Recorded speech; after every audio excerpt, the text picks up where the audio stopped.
If you're sitting in the United States or Europe right now, you've probably never used a Chinese app. But the reality is, if you want to know how the internet will develop, China, the land once known for its cheap ripoffs, has actually become a guide to the future. You know, the internet is the internet. But for China, the internet is more like an intranet. It's largely walled off from the Western world by this incredibly complex system of filters and blocks that we call the Great Firewall. And basically, the Great Firewall blocks any foreign site the Communist Party doesn't think it can control. So that means there is no Facebook, no Twitter, no Google. Instead, what filled the internet vacuum was a generation of Chinese copycats that have grown into huge companies.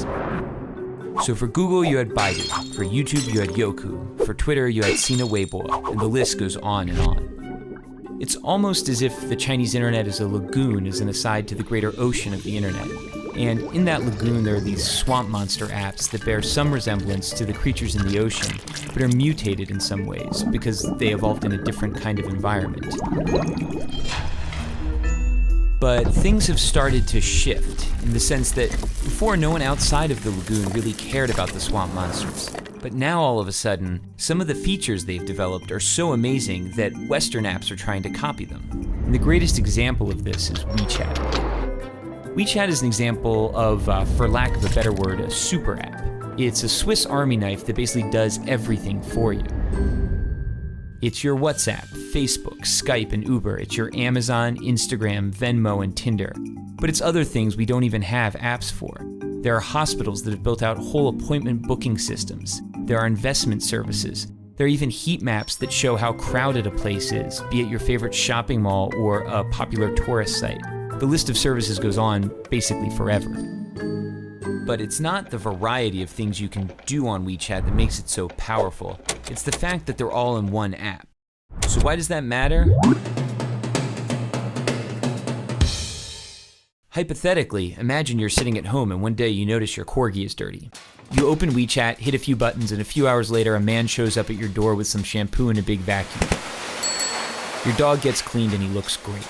You take a photo, you share it with your friends, and tag the dog cleaning business. You haven't left the app. Your friend who likes Hello Kitty and works a boring office job is slacking off at work and looking at WeChat. She sees the photo of your clean corgi. She decides she wants her poodle cleaned. She clicks the tag on your photo and orders the same service. Within seconds, the man with the big vacuum is on his way to her house. She pays him, and he's happy because he got paid instantly on WeChat. She starts chatting with you to thank you. Neither of you have left the app. While chatting, she tells you about a new hip noodle joint. She says, you have to come. It's a schlep, but you accept. She orders food while still at her desk. You order a taxi. She pays for the food. On the way to her house, the man with the big vacuum invests the money he earned from both of you into a wealth management product that's probably a little too risky. Neither of you nor the man with the big vacuum have left the app. Both of you arrive and the app tells the kitchen you're there. Your WeChat profile photo pops up on the wall. It's an old photo from the year you had that weird part in your hair. Of course she makes a comment. Your food is served. You notice your meat is a bit overcooked, so you snap a photo and post a disparaging restaurant review. You're already on your phone and you remember you still owe your friend money because she paid. You transfer her money. Neither of you, the man with the big vacuum, nor the restaurant have left the app. At the restaurant, there are no menus, there are no waiters, there is no cashier. There is only WeChat. By rolling so many functions into one single app, it's altered the concept of virality. It's no longer just videos or images or tweets that can go viral. It's a dog washer, noodles, all sorts of companies and products that get the push of a social network. Here in China, that network is 700 million people. Sounds great, right? Well, it is, but using a single app to find a date, schedule an oil change, or notarize a document also enables WeChat to collect a staggering volume of personal data. They know what you talk about, who you talk about it with, what you read, where you go, why you're going there, who's there, how you spend money when you're online, how you spend money when you're offline. The list goes on indefinitely. For advertisers, this is a miracle.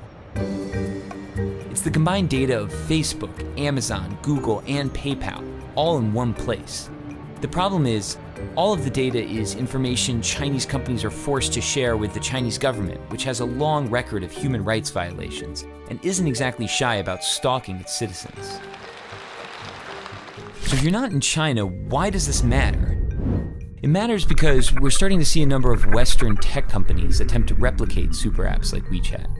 For the companies, it's incredibly powerful, and for you and me, it's a convenient and even transformative technology. But of course, it could also be problematic. Concentrating so much data in so few hands could lay the groundwork for an Orwellian world where companies and governments can track every single movement you make.